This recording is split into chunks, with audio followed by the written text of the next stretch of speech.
What is up, party people? Welcome back to the channel. I am Nicole with SewGnar Sewing Patterns, and this here is Clementine Lemon Lime out here fighting crime. In today's video, we are going to be making a project that somehow in all the years that I've been doing these, I have glossed over or otherwise missed.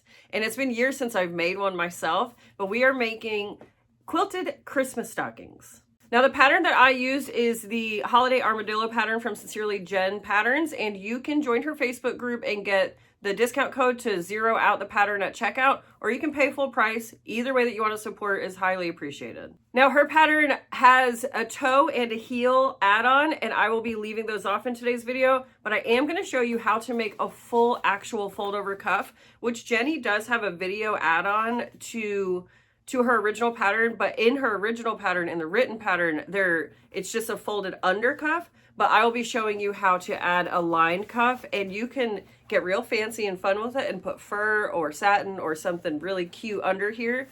I just made mine to match the exterior of the stocking itself, but I did line with satin, and I have to say it really elevates the whole look of it. And if you do make any of these, I highly suggest adding satin on the inside. You can get it in so many different colors, and shockingly, it's not that hard to work with. So I had a good friend reach out, and she wanted me to make a set of these for her family to use as their family Christmas stockings, and I'm so excited that I was able to bring this to life. I was a bit nervous about it. There's something about being asked to create a family heirloom that kind of made me a bit nervous, but I'm so pleased with how they turned out, and now I just want to make them for everybody.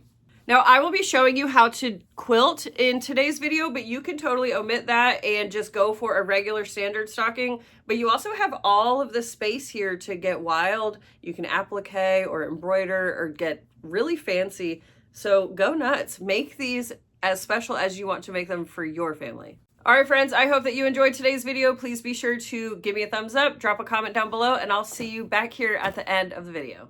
All right, let's get all of our pieces cut and prepped. Over here, I have my 4 pieces for my cuff. Now, I cut them separately so that I could put one of my exteriors into my laser and laser engrave it, but you can cut it according to the updated video that Jenny put out for her exterior cuff. But if you want to do like mine, I cut mine 4.5 inches tall by 10 inches wide.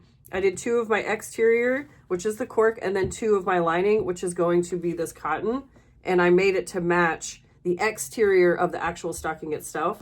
I did go ahead and interface this with SF101. I like the cotton to have a little bit of interfacing, but I don't want it to give it any structure. I just don't want it to stretch and move around on me. What's up, guys? Minor update. You want 2 exterior cuffs, 4.5 inch tall by 10 inch wide, but your lining pieces need to be 4.25 inch tall by 10 inch wide. We want that that 1/4 inch difference. It'll help us later on in the process. I also have my hang loop here. I want mine to be 3/4 of an inch wide when I'm complete, so I made mine 3 inches wide by 6 inches tall. And then I have 2 exteriors of my stocking, and then I have 2 linings. Now my linings are made out of satin, and they are unlined, and it is a little bit fiddly to work with, but I do declare that it makes for a very, very gorgeous interior on a Christmas stocking. Now on these exterior pieces, I have gone ahead and I added 1 piece of fusible fleece to the back, but it is quite thin, and I wanted something a little bit more lofty to give that traditional quilted look. So I did go ahead and I cut 2 pieces of quilt batting, and I cut them oversized, so that way I can just lay my stocking right on top and then quilt it, and then we'll trim up at the very end. So the first thing that I'm going to do in today's video is quilt my exterior panels, and this is a totally personal preference. If you don't want it quilted, you don't have to quilt it at all. I just really like the look of it. So here's one that I quilted in squares, and I did 1.5 inch squares all throughout the pattern to match the actual fabrics pattern. And then this one, I did 1.5 inch diamond weave. And this is the same look that I'm going for on this set here. Now this is a set for 2 sisters and a brother, and so the girls have the matching flowery design, and then Stanley has this really cool plaid design. So my plan is to make the green stocking match the red stockings quilt pattern. So I've gone ahead and I've marked out my grid, and I used a friction heat erasable pen for that. So that way, after I quilt all of my lines, I can just hit it with an iron, and then poof, all of those lines disappear. So I've already done this whole piece here. You might be able to see it. And I'm going to show you real quick how I got to that point. So this is what the pen looks like. It's just a heat erasable pen. I am using the white ink. And the thing about white ink is it takes it a second to show up and settle into the fabric. So if you don't see it immediately, don't fret, give it a second. So what I did is I laid my stocking on my cutting mat and I lined up all the straight edges. So the top is along the straight edge here, and then I tried to center it in between two vertical lines as well. And then I just kind of picked the angle that I liked and lined up my ruler from one straight angle or one straight line here to another horizontal line here. And I connected and I drew. And then I did the same thing this way. I tried to match the angle, but I didn't get super technical with figuring out the degrees. I just kind of drew where I thought looked good and then made my first lines. And now I'm just going to mark. I'm going to measure 1.5 inches on my ruler and align it to each line and then make my next one all the way up my panel. And then once I finish this side, you just simply angle your ruler the other direction and do the same thing.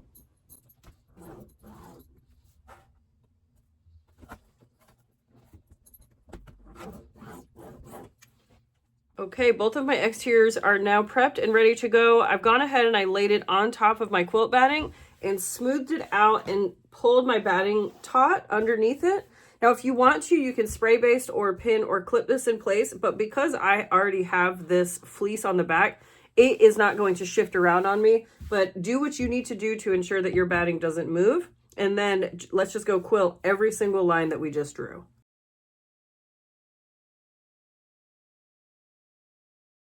I am using Tex 80 thread from Wizardry and a size 14 needle. I did lower my needle size because I'm working with all cotton, and I haven't had any issue with the thicker thread. It's just a little bit more challenging to thread it through the eye of the needle. I did match the thread in my bobbin, and I went ahead and made a couple extra because this thread is so thick, it does run out quicker. And I will be using a size 4.5 stitch length for the quilting process itself, and then we'll bump it down for the construction.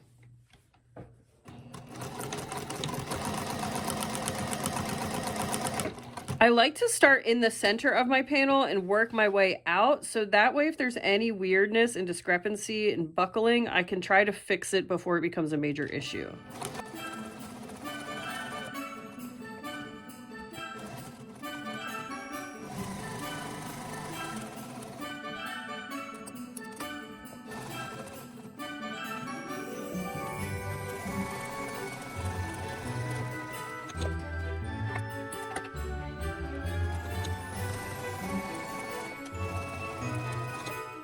We are all quilted up on both panels, and now we need to just cut away this quilt batting, and I'm just going to use my stocking as my guide.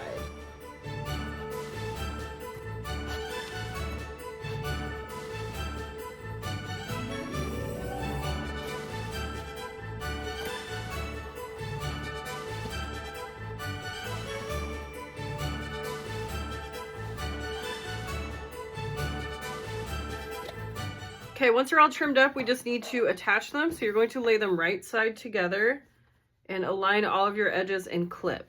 All right, now I'm going to go to the machine. I'm going to stitch using a 1/4 inch seam allowance around the entirety of the stocking, but I will be leaving the top edge open. All right, so for the construction, I'm going to back my stitch length down to a 3.5. It'll just help out on the curves once we get down into the lower section of the stocking.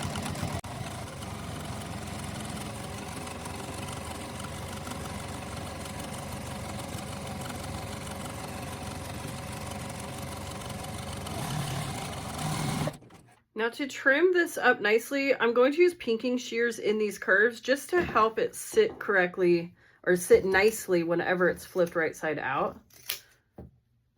And I'm not going to concern myself with clipping up on the straight edge.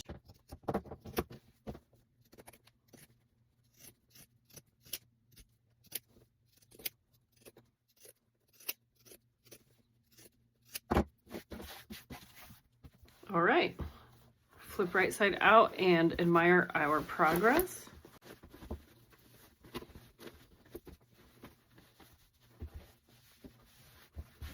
Amazing.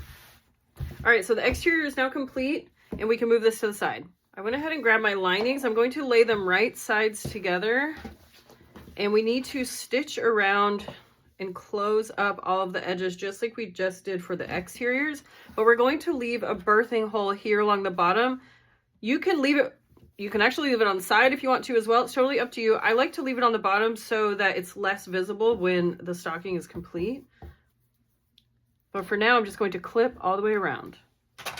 Now before I go stitch this shut, I'm going to tuck one of my tags in here along this back edge.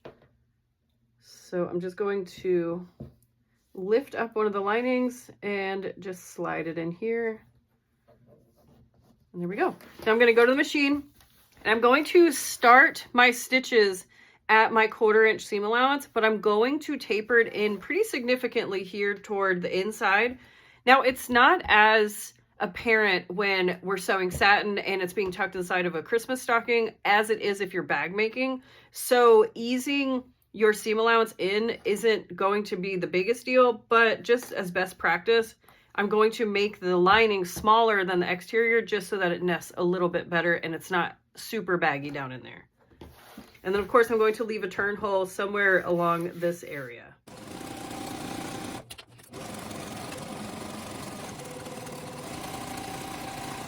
Oops.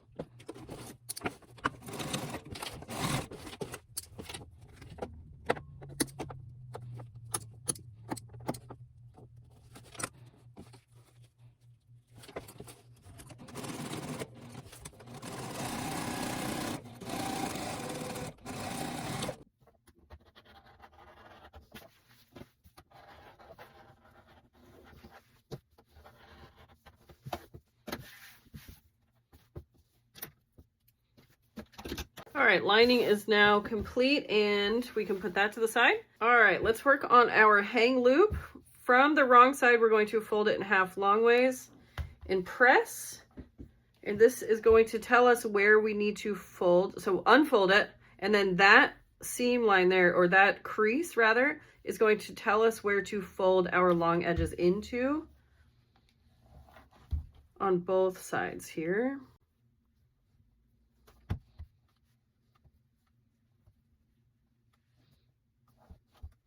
And then we're going to fold those over to encase all of the raw edges just like that. And now we're going to go stitch around all 4 of our edges here using 1/8 seam allowance.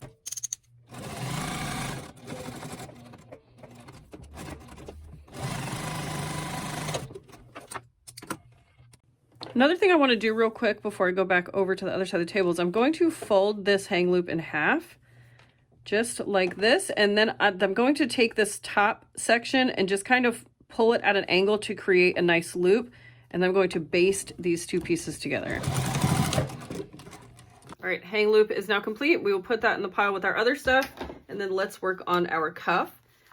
So I'm going to take both of the exterior pieces and lay them right sides together, and both linings right sides together. And what I'm going to do is just go stitch using a 1/4 inch seam allowance along both short edge. Okay, we're all stitched. Now what I want to do is butterfly my seams open. So I just kind of pull them toward the center here just so that I have a flat area underneath to work with, and then press the seam open. And then if you want to, you can stitch it open, but I'm just going to use some double stick tape.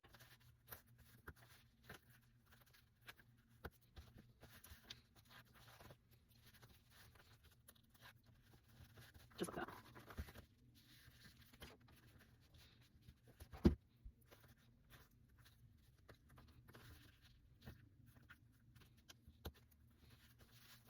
Now, I'm not super concerned with doing that to the lining just because it's cotton and it only has SF101, but if you want to, for good measure, you can certainly press these seams open. I mean, might as well, right? We're here, we have all the tools. Let's just do it right. It will make everything lay really nicely. With that being said, I've totally made them without doing this step. Alrighty, once you get them both pressed, what we're going to do is we need to put these 2 right sides together. So I'm going to flip my exterior right side out and sink it inside of the lining. And I'm going to match up my side seams. And now for me, because I customized this and it has a name on there, I am going to have the bottom of the cuff, so underneath the name, I'm going to have that right side up or toward me. And I'm going to match up my side seams and clip all the way around along that bottom edge.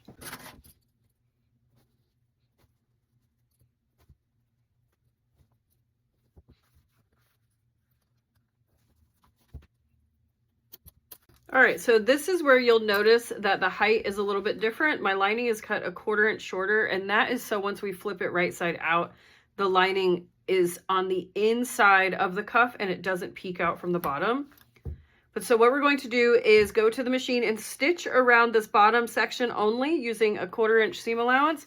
And if you have a little bit of discrepancy, like a tiny bubbling, while you're sewing, you can just pull on it, stretch it taut, and then continue your stitch line, and you shouldn't have any buckling or anything funky happening. Just hold it taut so that all of your edges lay nicely.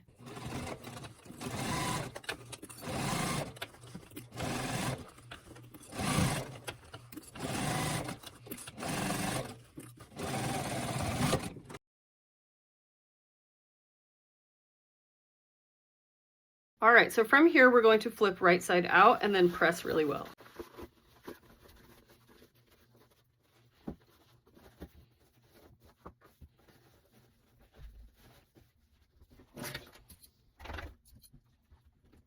So you're going to pull your lining up to meet up with the exterior here on the inside. And what that'll do is it'll tuck the lining underneath and just so slightly pull the exterior under. And that will ensure that your lining does not peek through. Now, if you want your lining to peek through, I mean, go for it. But I do not.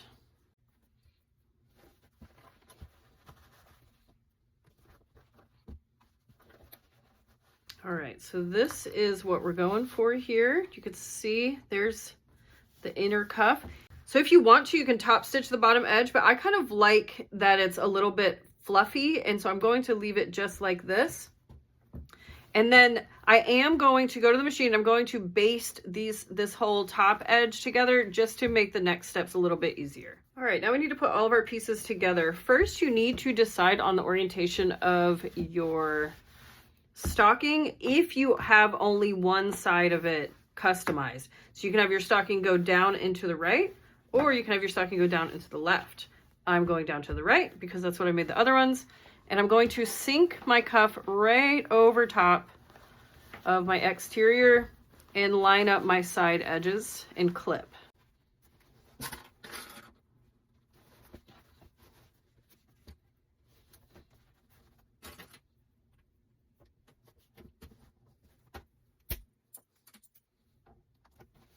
All right, next I'm going to lay my hang loop right here on the side edge. If you want it to hang along the back, you can certainly do that.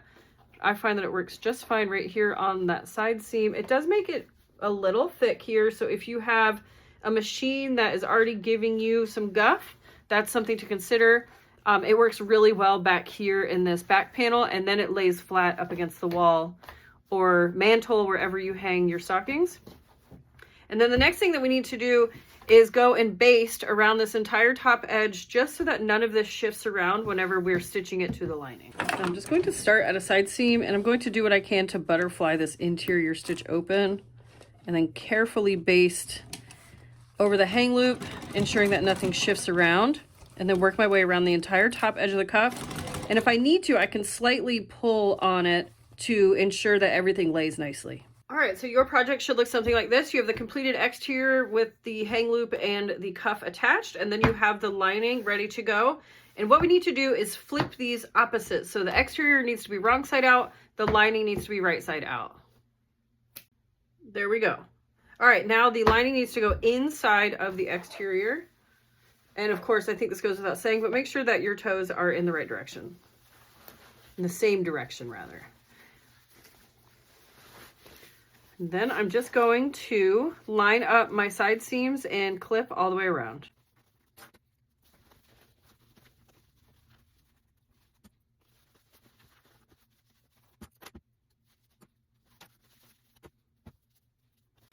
Okay, once you get it clipped, we're gonna go to the machine. We're just going to stitch around the entire top edge. If you used a 1/4 inch seam allowance to baste, you need to make sure that you are bumping in your stitch line a little bit farther so that you don't see anything when everything is flipped right side out.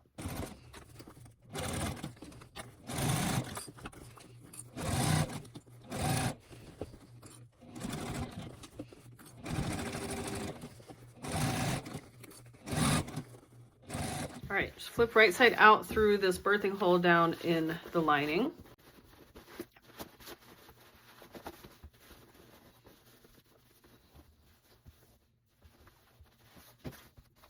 And now before we close up our birth hole, what we're going to do is top stitch our lining down so that when everything is flipped, it lays nicely.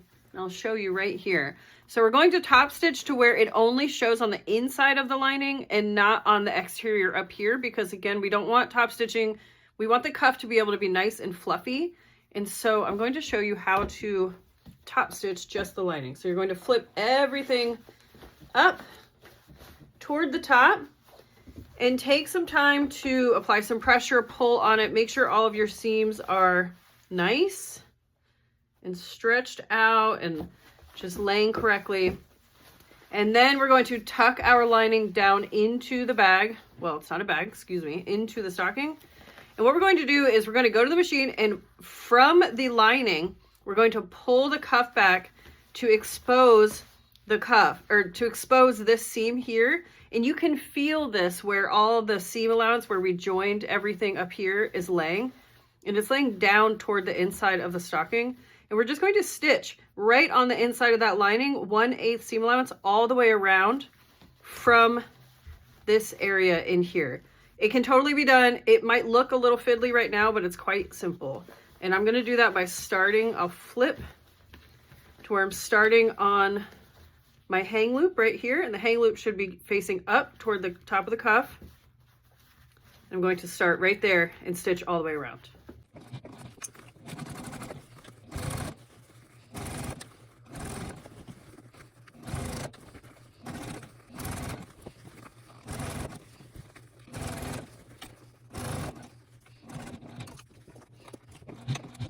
All right, so now we have a nice top stitch edge even on the exterior, but that is going to be hidden because we're about to fold the cuff back down and seat it where it's going to rest.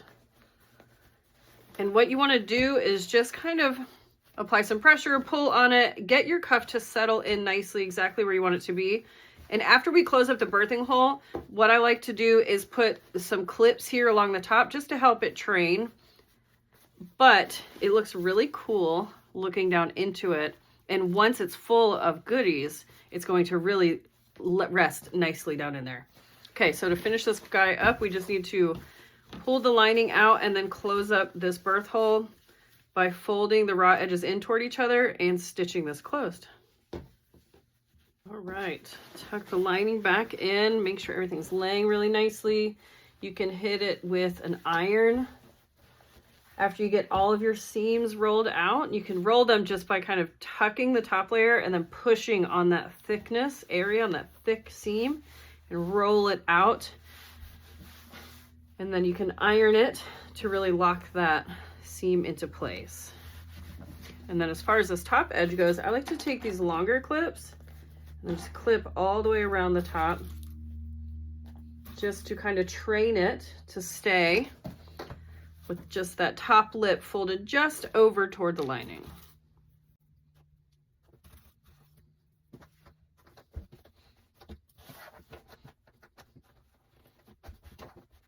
So aren't these just absolutely adorable? I think they came out so cute, and now I need to make them for everybody. Absolutely adorable. Violet, Ophelia, and Stanley, I hope that you guys love your Christmas stockings, because I know I sure do. All right, pals, we made it to the end of yet another video in the 2025 12 Days of Christmas Sewing series. I hope that you enjoyed this one. I'm absolutely in love, and now I'm off to make them for, I don't know, probably every member of my family, including myself. All right, see you back here tomorrow.